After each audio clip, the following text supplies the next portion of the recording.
Hey everybody, Taylor here today. Welcome to the first ever episode 2 of the Roots of Life podcast. I am your host, Taylor Jean, with my co-host, James Fitzgerald. We're going to get into it today and talk about some things that inspire us, some creativity, things that get us going in the day, and ways to inspire ourselves and take care of ourselves to really drive our lives forward and help inspire our creativity. I think it's super important. I want to give a shout out to Jonathan Gaucher and Katie Churchill and Valerie. Yes, Valerie Brown. Yes, Valerie Brown. Thank you so much for helping us and just believing in us and giving us the opportunity to help get this moving. We really appreciate it. Jimmy, how are you doing today? Great, man. Got my internet set up, so I'm back on track. That's a good feeling, right? Oh, yeah. It's crazy how hard it is to live without the internet these days. Yeah, it's really difficult. Yeah. Are you set up in your house in terms of if there was a power outage, like, do you have candles and ways that you would be able to survive for days without power or internet? I'm guessing that you have a lot of books you would read. I have lots of books. I have lots of candles. We most nights just have candlelight because they're great. And yeah, I have all sorts of frozen water, stuff like that. That's good. So you are prepared in the event that something happens. Oh, yeah. Is the candlelight, is that something chosen by the girlfriend, or is that a preference by you? Actually, it's more of a preference by me. She prefers to have all the lights on in the house, and I turn them all off and just use candles. Why do you think it is that you like candles? I find that I'm more able to get into whatever creative venture I'm doing at night when I have the candlelight, and it actually helps me get to sleep faster without having the blue light every night. I've read especially that the red light or candlelight, or you can get apps for your phone that give you the red light to help you fall asleep. And I think sleep is definitely a really important part of everyday life when it comes to trying to be creative and productive. Yeah, I have an app on my computer and on my phone, on my desktop and my laptop. It's called Flux.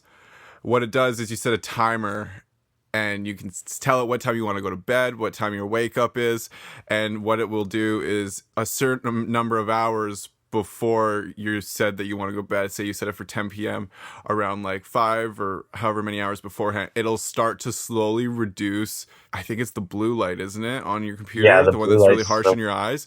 So it Yeah. slowly reduces that so that you don't even notice it really.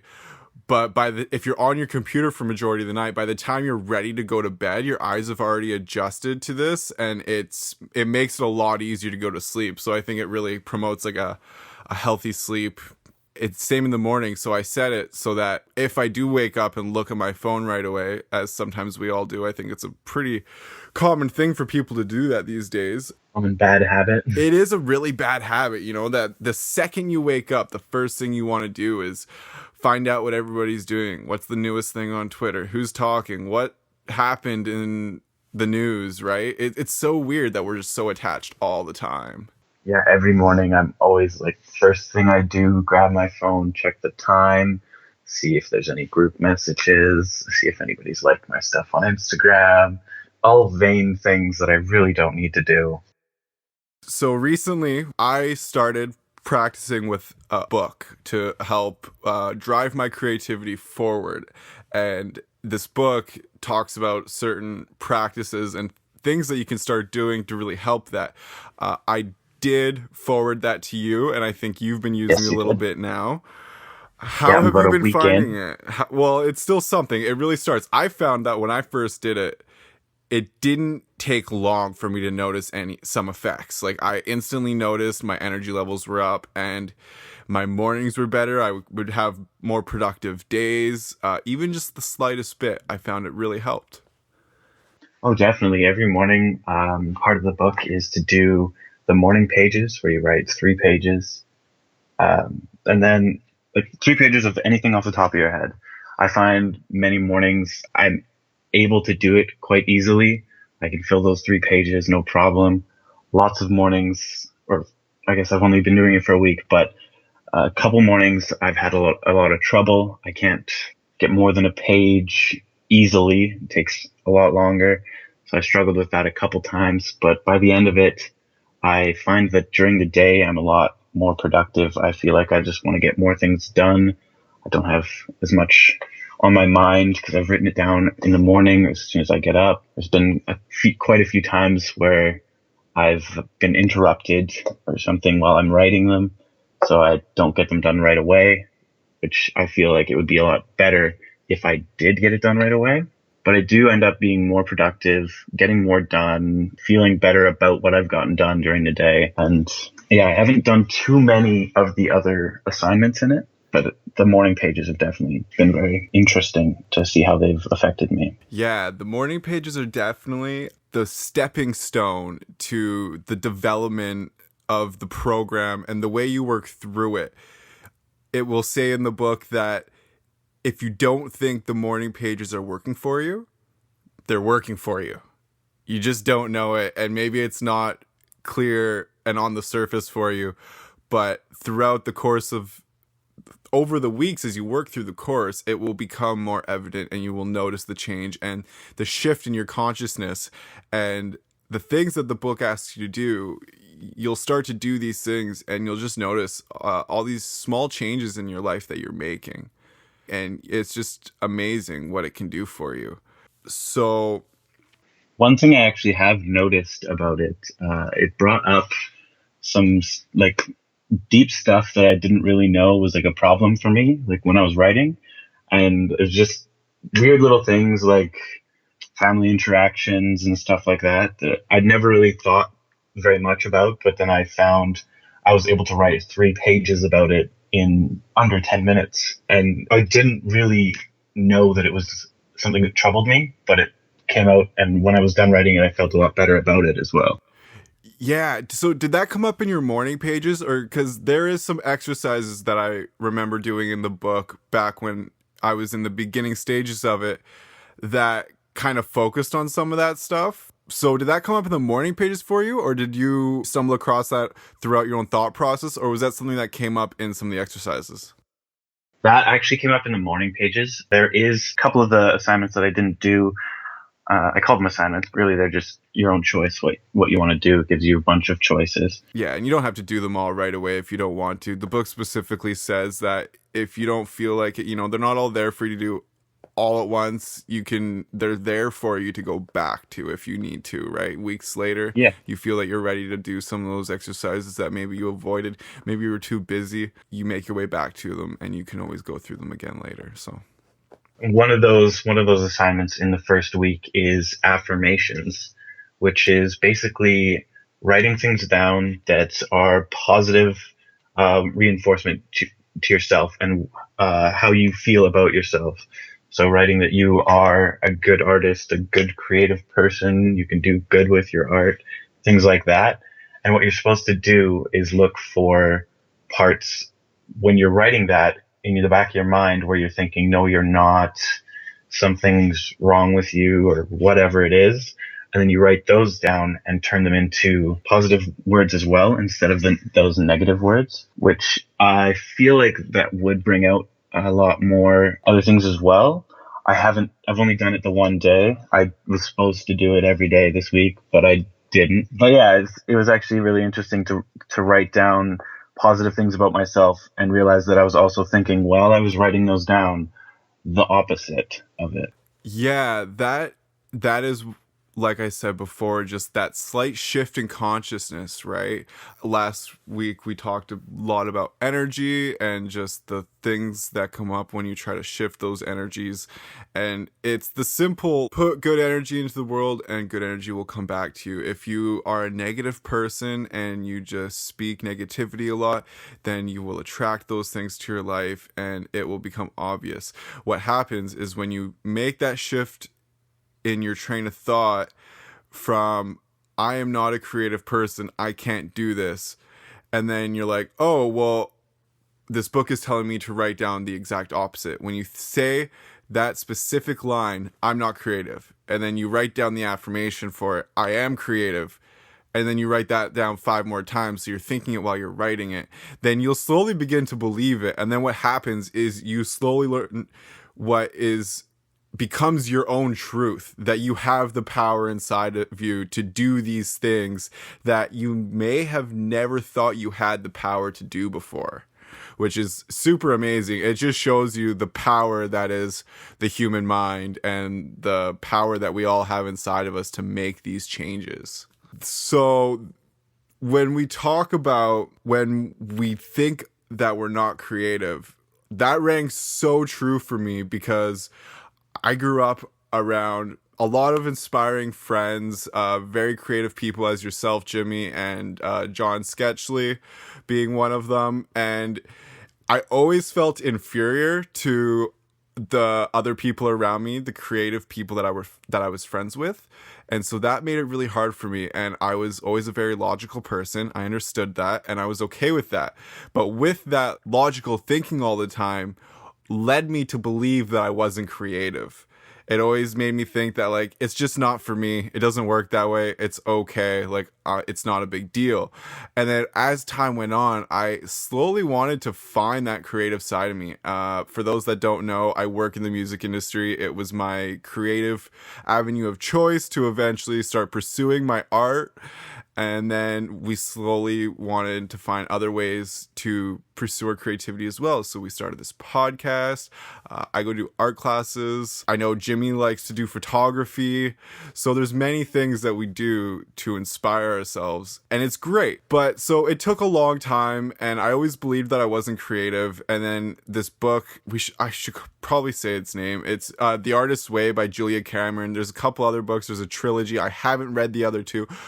I am loving the first one, The Artist's Way, as I work my way through it. I'm about 5 weeks in. It's a 12-week course. You read a chapter a week. You do some exercises. You do lots of writing. It's really a fun journey. If you like reading, or even if you don't, but you really want to maybe try and pursue some kind of creativity in your life or creative avenue, whether you want to be a musician or you want to maybe write screenplays or you want to play piano or paint or draw or whatever the case may be, check it out. It's inspiring. It's awesome. We love it. Would you like to comment on maybe the most impactful part of The Artist's Way that you've found for yourself? I would have to say it's the morning pages, for sure, like 100%. I wake up in the morning. It's gotten me into this routine where if I had to work at 8 o'clock, I was getting up at 7 and I was probably showering, making coffee, and probably drinking my coffee on the way to work. And I was in this very unhealthy morning routine of just kind of whipping out of bed, trying to get every last minute of sleep I could get. And then I would rush my morning, and then I was out into the world for the day. I work pretty long days. I work sometimes 12 hours, 13-hour days. And that becomes quite a bit when I'm not giving myself that time in the morning to really check in with myself, ask myself how I'm doing. I'm just like rushing out the door and that's that. And then by the time I get home, I'm just so burnt out. I probably didn't make a lunch that day or anything. So I probably had to spend $20 on food that day, which really cuts into the budget, my finances as well, which is just, it's overwhelming, really. So what the morning pages did for me was I was able to wake up early. I gave myself a half an hour.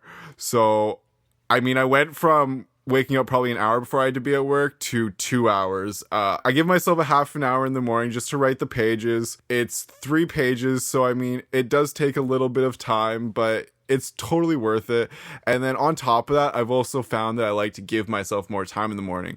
I'm cooking more, I'm planning more for my days, I'm writing out my to-do list each day to make sure that I'm accomplishing the things that I want to accomplish. I've got tasks for the day, whether they be small things or big things. If I'm working that day, obviously I can't go running around while I'm at work, but there's small things that I can accomplish at work sometimes when I have some spare time on my computer or whatever it may be. So I find I really use the morning pages as a form of meditation, checking in with myself. Like you said yourself, Jimmy, there's that part of it where some mornings you wake up and like I have more energy usually, but there's mornings where you wake up and you're tired and you're trying to wipe the sleep out of your eyes at the same time as you're trying to write. Sometimes I get so tired where I stop and I like sit there and like stare at the wall for 30 seconds. I've done that. I've also fallen asleep while writing. Yeah, yeah. And then you kind of go back to it and you're like, okay. And the idea of it is to write it as quick as possible, right? Which is hard sometimes, but you know, it's all practice. It's about doing the best you can and just really committing to it. And it gets easier and easier the farther down the rabbit hole that you go. So, yeah, I think that's definitely the strongest part that I found beneficial. The book says that Julia Cameron says that the parts that you want to resist, like the exercises, there's another crucial part of the book called your artist date that you do weekly. And she says that the part that you want to resist is probably the part that you need most. So I found that the morning pages are coming generally pretty easy to me. I don't mind waking up early. Sure, it was hard at first when I had to start waking up earlier, but it's a lot easier than some of the other stuff. The other stuff I find makes you get into some pretty deep stuff. Like, that's why when you said that those encounters that you had as a child that you never really thought much about, I found that a lot of that came up in some of the exercises that I was doing. That's the and thing. all of a I sudden, haven't done any of the other exercises. I've actually been avoiding them. I should do see, them. and that's what it is. So, right, you probably need those most. Yeah. So it's something that you'll get to, I'm sure, and it's great. And I ended up finding that when I did start them, I just had so much to say. I wrote pages and pages on these random topics that the book asks you to explore. It talks to you about your childhood and it gets you thinking. And sometimes it asks you a question like, what was your favorite food as a kid?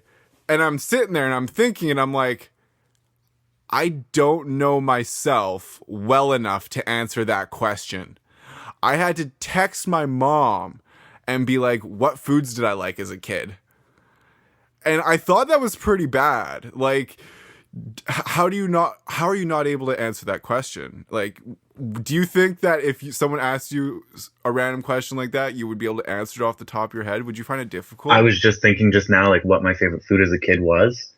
And I don't know what I would have answered as a kid other than, like, ice cream or something like that. Some super sweet thing that every kid is guaranteed to love. Yeah. I don't know, like, actual food, what it would be. Yeah, it was hard. And there's random things like that. And you wouldn't believe just how that makes you look inside yourself and make you start questioning what you know about yourself. So it's really a self-explorative book. I've had a lot of fun with it. I highly suggest it. I'll say it once again. It's Julia Cameron's The Artist's Way. If you're interested, in the Vancouver area, I know that there's multiple public libraries that have it. It's pretty easy to find it, like a Chapters or an Indigo.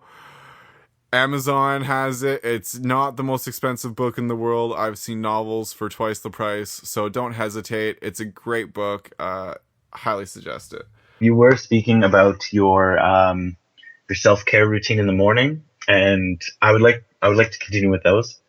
I definitely find self-care is very important when it comes to just being a healthy person, but it also helps with your creativity or just feeling self kind of stuff. So what do you do throughout the week to keep yourself in a creative, productive mood?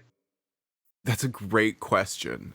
To keep myself feeling good and to take care of myself is to do a lot of the little things. I don't like clutter.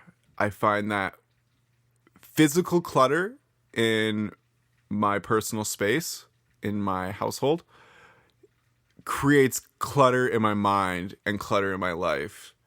So I like to keep a clean house. I find that makes a huge difference. I understand that some people aren't as tidy as others, so that's maybe not something you have an interest in doing. With that being said, I think if you have a clean kitchen, you are much more inclined to go in there and cook healthy foods and take care of your body and nourish it and take care of it the way that our bodies would like us to. I understand that's not always possible, and I'm not perfect either. but I do the best that I can. I also do I like to do the little things, exercise, right? I think that's important. You don't have to go to the gym. You don't have to go lift weights 5 days a week to be healthy. I do yoga a couple times a week. I might go for a 20-minute walk. I find that a walk can really make a difference in your state of mind that day. Maybe you woke up that morning, you just couldn't seem to get the Sandman out of your eyes and you're just kind of slugging a little bit. Take that time. I find it makes a huge difference when you don't have headphones in. I know that personally, when I'm around the house and I'm doing things, I like to listen to podcasts. I like to have some kind of voice in my ear. It gives me something to listen to. But that time with yourself is very important. Sometimes you have to let there be silence, because when there's silence, you get to listen to yourself speak. And that's when you will start uprooting all those negative things and kind of discovering what is there and what you can get rid of. That's exactly what I was speaking of. Getting rid of things physically will help you get rid of things mentally. But when you understand what the garbage is and all that stuff that's weighing you down, you'll be able to start moving those things out and pushing them out the door. And I find that really makes a difference with taking care of yourself. I like it. I I often go on hikes or just walks. Today, while I was waiting for a guy to come set up my internet, I decided to just go for a walk down the block and back. Were you listening to music or anything like that while you were walking today? Not this time, no. Often I'll bring headphones when I go for hikes and stuff. I try not to bring them, especially because I go alone, and I have seen a few coyotes and things like that while I've been out. So I try to be more aware of what's going on, and I end up seeing more wildlife that way because I can hear them wherever they are as well. So I try more often to be out and experiencing nature while I'm there. So I try not to have headphones, but I do like to have my headphones when I go for walks, when I'm, say, like going down the street or something. But I didn't today. What do you end up thinking about when you're out doing that? Does your mind wander? Are you kind of focused? Are you more of a visual person? I know you're a photographer. You like to take photos of flowers. I know they're posted all over your Instagram. Very pretty. But do you find that you're a visual person in that aspect? Like when you're walking, when you go for a hike, do you look at things and intake that data visually? Or are you more self-aware and concentrating on what's going on in your head? It depends on the day, to be honest. There's lots of days where I go out and I have the intention of taking a few photos of different things that I see, and I get so distracted with my own thoughts that I completely forget to pull out my phone or camera to even take a picture. But then there's other days where my entire walk I'm touching things, looking at how different things blow in the wind, taking pictures of different landscapes, different plants, flowers, animals, whatever I see. And then there's other days where I'm just listening to the world around me sounds, because I actually beatbox as well, and lots of times I'll try and find a beat within nature's sounds. Just something I do while I'm walking. It keeps me occupied. But yeah. But when you're in nature, like what kind of sounds are you hearing? Birds, the trees, they creak against each other. I don't know, the wind just makes cool sounds lots of times. That if you just listen to the way it flows, it's kind of cool. The birds singing the melodies for The you? birds singing the melodies, exactly. Sometimes you hear like a jackhammer or somebody with something going on and kind of has a bit of a beat to it. So I don't know, it all just fits together here and there. It's not something I hear all the time, of course, but yeah, I try and find music and everything while I'm walking. Yeah, I understand that. Absolutely.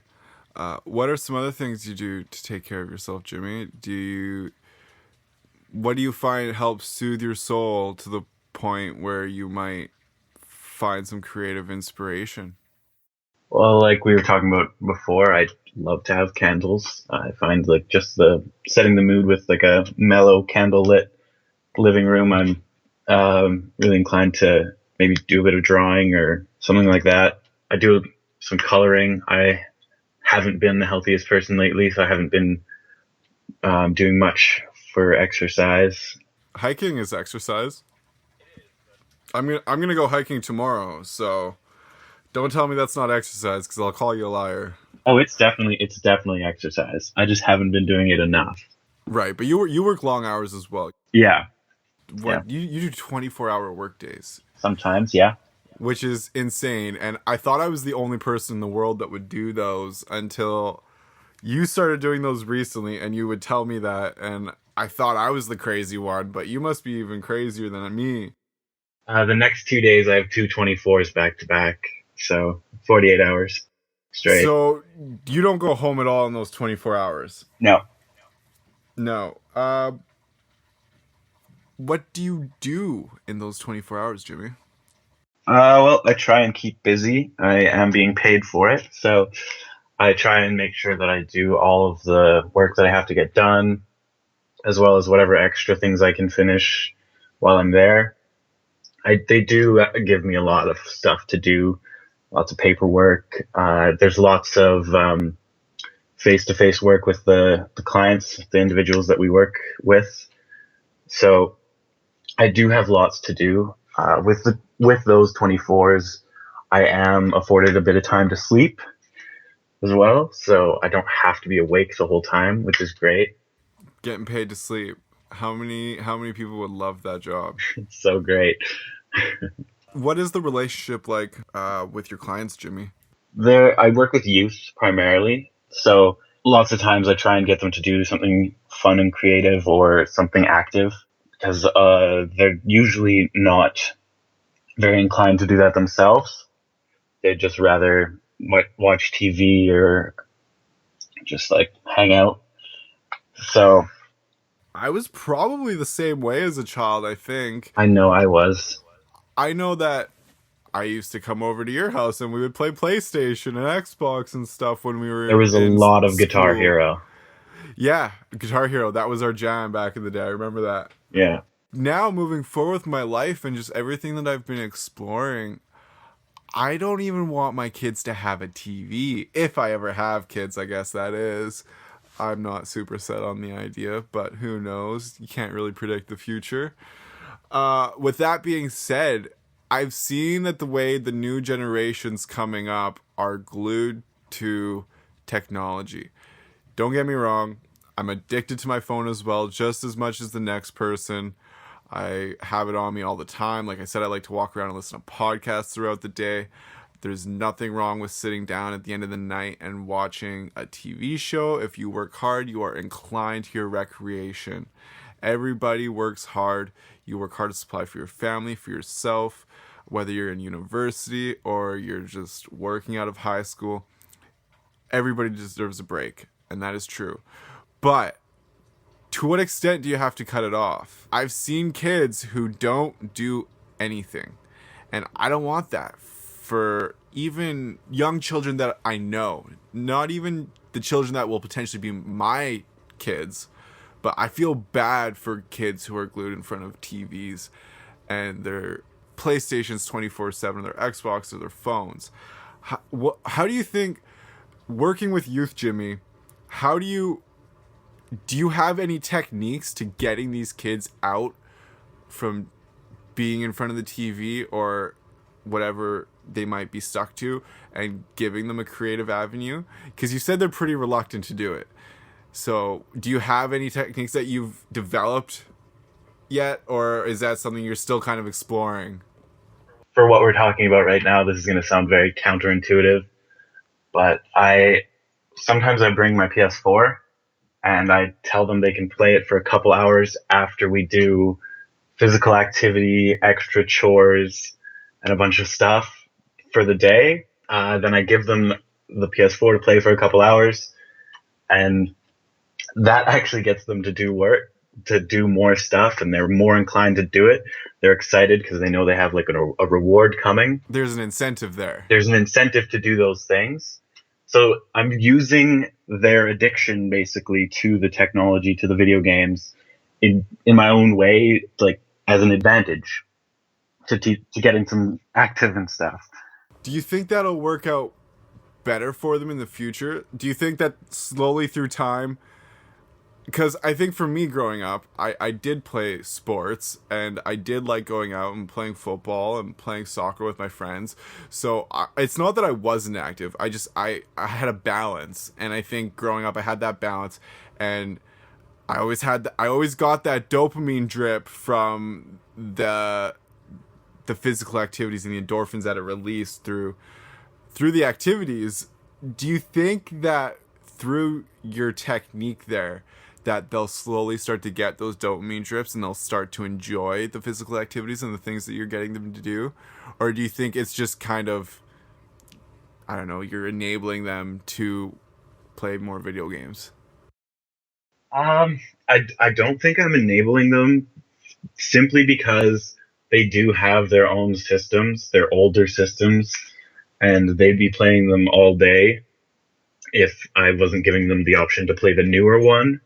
And instead, I'm taking them out doing things and then giving them. I usually cap it at 2 to 3 hours for the day. I think that's reasonable. Yeah, exactly. That's what I thought. Out of my 8 hour shift, they are with me for 5 to 6 hours doing something productive, chores, errands, exercise, and then they come back and I give them 2 to 3 hours to play. And usually that is broken up as well with my making them dinner or whatever it is. So yeah, so they do end up not playing very much with with my system that I've been using, I guess, but I think they will end up being more inclined to go out and do the physical activity because they have experience doing it, going out more. That's that building confidence, right? Yeah, exactly. The first time you go play a sport, you're like, oh, this is nerve wracking because I don't know how to play this. I've never done it before. And ultimately, I think people are afraid to fail. Oh, 100%. How many times did you not want to do something because you didn't want to look like a fool in front of your friends or colleagues? Like, how nervous were we when we first started, like, our first episode last week with Oh, this? absolutely. It was an experience, one I probably won't forget, and I'm going to take with me in my mind to all the future episodes that we do. I feel like this one is already going much smoother, much more natural and fluid. So, yeah, I mean, that's just that thing. And I think that's why it's important for kids to get out and Definitely. explore the world, try new things, find out what they like.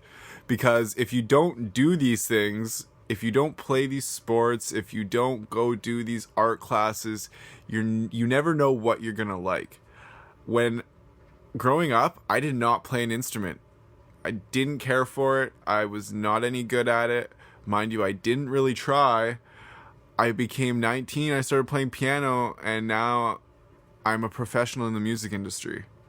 So, I mean, I'm not a professional musician. Let's get that straight for those of you that aren't familiar with the way the music industry works. But I work in the music industry as a professional. Growing up, that's never something I would have thought I'd done.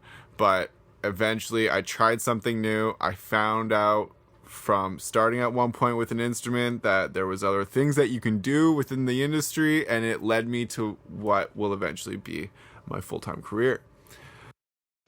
I'm not gonna lie, I had a feeling since I met you that you'd end up somewhere in either sports or the music industry because you were very heavily involved in both.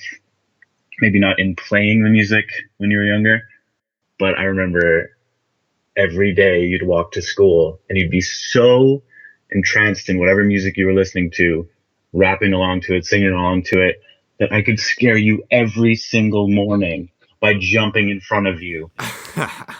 All the time. Yeah, and that was all I ever wanted to talk to people about was music.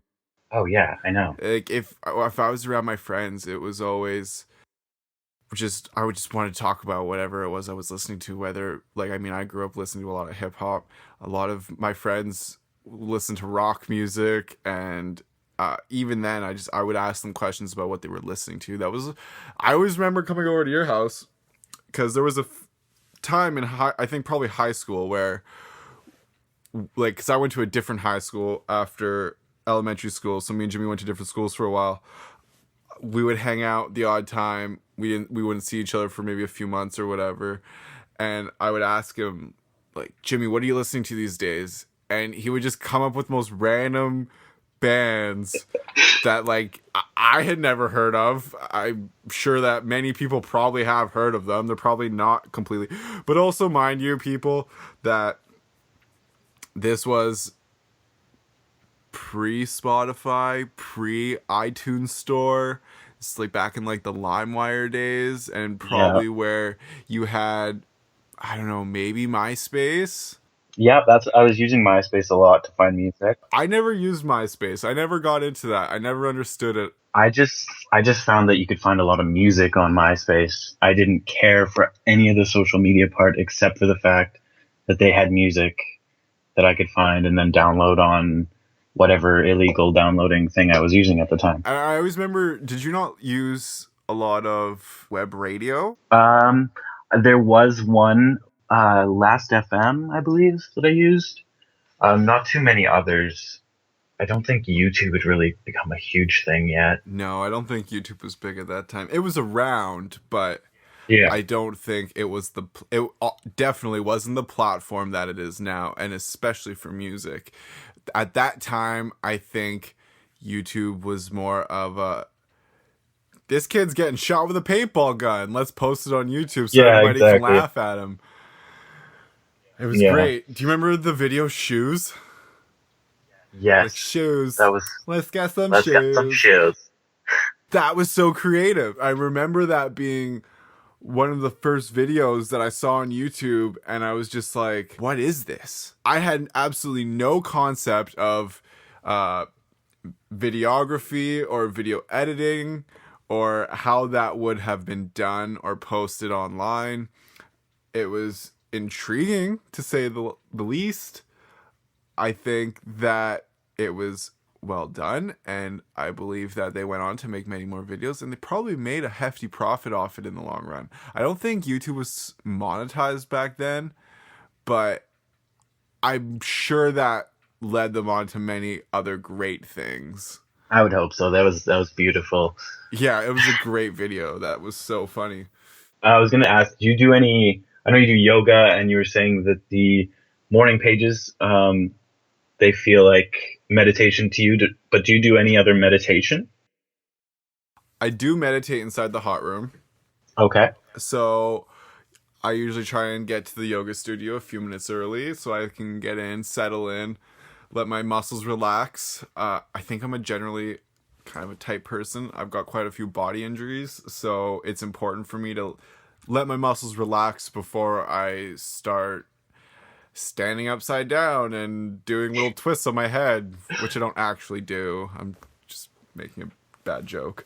But so besides that, I do a little bit of meditation. Not a ton. I really wish I would do more. It's one of those things that, just like the morning pages or whatever, playing an instrument or drawing, it's a practice. It's Hmm. not something that you're going to be perfect at the first day you do it. And I know it sounds very hokey pokey to a lot of people. You don't understand to lay there and breathe, but it's super easy. Anybody can do it. And all it is lay there, get comfortable, take a couple deep breaths, feel your muscles relax, and just listen to what your mind has to say. Focus on your breathing. It really just like helps calm your mind. It helps relieve stress. So I don't do a ton of meditation. I wish I would do more though. I do meditate generally for 5 or 10 minutes before I fall asleep. Okay. So I do my night routine. I get my coffee ready so that it goes off in the morning. I brush my teeth. I crawl into bed. And then I like to sleep on my sides personally because way too uncomfortable to sleep on my back for an entire night. That's just me. Everybody's different. So I will lay on my back and I usually will put my hands somewhere like on my stomach because I find it very relaxing. My shoulders aren't all tight up by my ears or anything. And then I just kind of I slowly breathe. I kind of try and quiet my breathing. And then it's kind of interesting because you will feel your diaphragm lift. You'll feel your diaphragm lift, and then you'll feel it tighten in towards the bed, I guess, as you exhale. And so it kind of gives you a sense of it gives you a second sense of what your breathing is doing, and it kind of helps you internalize it and realize like how your body feels. So it's a very great way to relax. I find it helps me fall asleep faster because my muscles are relaxed, my mind's relaxed. If I've had a busy day, if I'm stressed out for whatever reason, then it really helps alleviate a lot of that. And then it just calms my mind. And I just find that I'm way more relaxed in the morning. I have a better sleep. It makes it easier to wake up. And then I get to start my day again with my morning pages, which is just more meditation. So it's a great way just to like check in with yourself. Do you find that after, say, yoga, which is another form of meditation, you are more inclined to do something creative or more inspired to do something creative? And if not, where else does your inspiration come from? I heard you were taking art classes as well. Do you find you have lots of inspiration when you're in those art classes, or are you given a task to do? So the yoga class, yes and no. One, it's a very physically exerting class. You sweat like crazy. So naturally you need to hydrate yourself when you're finished or throughout as well. I have gotten busy after and forgotten to. Sometimes I will do a yoga class first thing in the morning and then I go to work after. So I don't necessarily have that inclination to be creative afterwards. And sometimes you're very tired. Sometimes, depending on how the class goes, how I'm feeling that day, I could be exhausted. And sometimes I just come home and all I want to do is sit down and relax. So there is that side of it. Sometimes I come out, I feel energized, I feel good, I'm ready to go. And yeah, I use that as inspiration because usually my mind is very calm at the same time. I have time to focus on the things that I need to get done for the day. Whatever that may be. If I wrote down on my to-do list that day that I want to play piano for a half an hour, then I am usually very motivated to do so. In terms of the art classes, I do enjoy them, but I don't do them for the sake of doing the art, if that makes sense. I use them to inspire my creativity in other ways. So I use them as a tool to, we were talking about affirmations before. Okay. So I've done these art classes where I did one right before Halloween where I made it was like a candy jar out of clay and we painted on them like pumpkins. And naturally, I haven't done a ton of painting in my life. I haven't done a bunch of drawing. I haven't done much illustrative work. So with that being said, I go into these classes and all I do is I try and go in there and I just create. What is one way to inspire your creativity? Create. And one of my main objectives when I go in there is to not criticize my work. I just go in there with a smile on my face. I get to go talk to some nice people generally, and I get to do a little bit of painting. I get to play with some clay, which it's like being a child. Like you just get to do these cool things that you don't necessarily think about doing as an adult, and you just it's so fun. Like the child in you comes out, and there's these. It's funny because the people at the art studio are like kind of quirky. They're quirky artists, and they're really nice and they're really friendly, and they just are. They laugh with you a lot, and they're just very nice. It's like if you go to a restaurant and this is your server for the night. Your server is just so funny and so quirky that you just laugh the entire time you're with them. You're like, this is awesome. You're like such a cool person. Me and Jimmy have both worked in the service industry, so we always strive to help put a smile on somebody's face when they're out for the evening. We want to help make sure that they have the best evening possible. Obviously, in the service industry, that might be a little more difficult. Some things don't always go the way you plan, but that's okay. We do it. We keep a smile on. We try to make sure everybody has a good time. So with that being said, I go in there, I have a good time. I get to paint, I get to create. And I just try not to criticize myself. I work on my affirmations while I'm doing it. I'm like, I usually, I kind of chuckle at it to myself as I look at it.